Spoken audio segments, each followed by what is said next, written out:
great pleasure to be here. I, like many of you, have a story. I was born in Mexico, and now I teach in the largest, second largest Mexican city in the world, Los Angeles, California, at UCLA. There I run a research center called the North American Integration and Development Center, which focuses on migration development, and I'm glad to hear so much discussion about technology and remittances that we've been working on as well for a long time. And this came out of an initiative, interestingly enough, from the Clinton administration when the what was called the Latino Consensus on NAFTA, a diaspora movement, came together to analyze the potentials for increased integration and created something called the North American Development Bank, a $3 billion institution. And then, as Chris was mentioned, most recently been involved now in as a co-founder of Mali. And I would just want to tell a little bit of the story of Mali, because I think it's really significant as a potential model for many of you. We got a call about a year ago, actually, from the Secretary's office, specifically actually by Chris and Fabiola and Scott here, I hope they're here, with a very interesting call to motivate us, a number of us who had already been working in these questions, to see if we would be interested in mobilizing and then begin collaborations with states on a diaspora initiative that could just begin to set agendas for our communities. We got, of course, very excited and got very busy. And over this last year, I'll tell you, and I have to report that we knew it was going to work, but the response has been truly overwhelming. As a matter of fact, as we speak today, there's about 150 people in another room at the Wilson Center having the first annual Mali conference.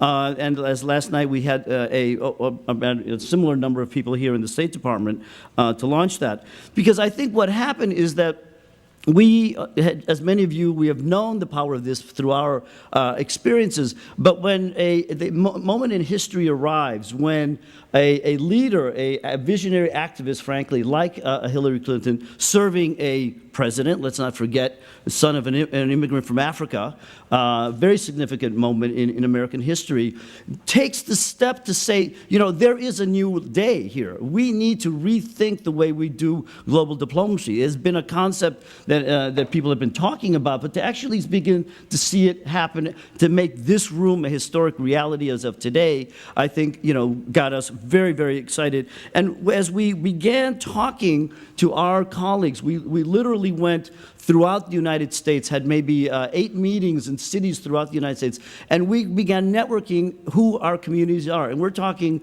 hometown associations and Oaxacan field workers in California, all the way to the mayor of Los Angeles and former cabinet members. So it's a breadth.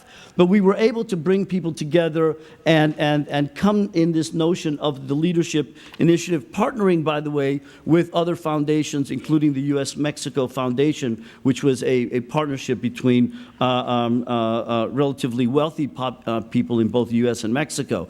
Creating these broad alliances and also with a vision of what we could do in terms of strengthening civil society at the grassroots level across the borders, as well as development challenges.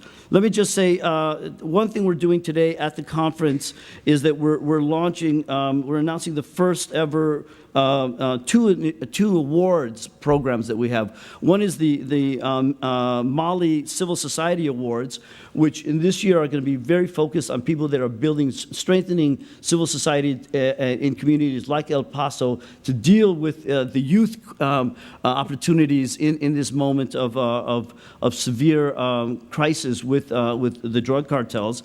And the other is what we're calling the Bridge Building Recognition Awards, and 2 organizations just have gotten that. One is this fascinating Zacatecas Hometown Associations, which has been around for 30 years in the United States, but has now created their civil society counterparts in Mexico to partner on all their projects. And finally, an organization that has been mentioned here before, AMUCS, the Asociación Mexicana de Uniones de Crédito del Sector Social, that is actually, with the support of UCLA and the IDB and IFAD, by the way, it has been supporting a very interesting rural development project with indigenous people who are the new migrants.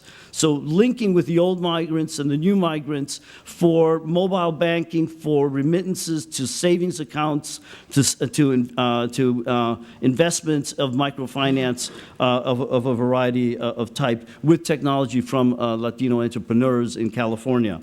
So I think that this is an example of what can be done. Our diaspora, in a sense, the biggest one in the United States, has this responsibility. But I'll just say, when Chris calls and says, start doing this, it's worth it. You will find incredible untapped resources in our community ready to take on these challenges to change the world from here and abroad. Thank you very much. Thank you so much.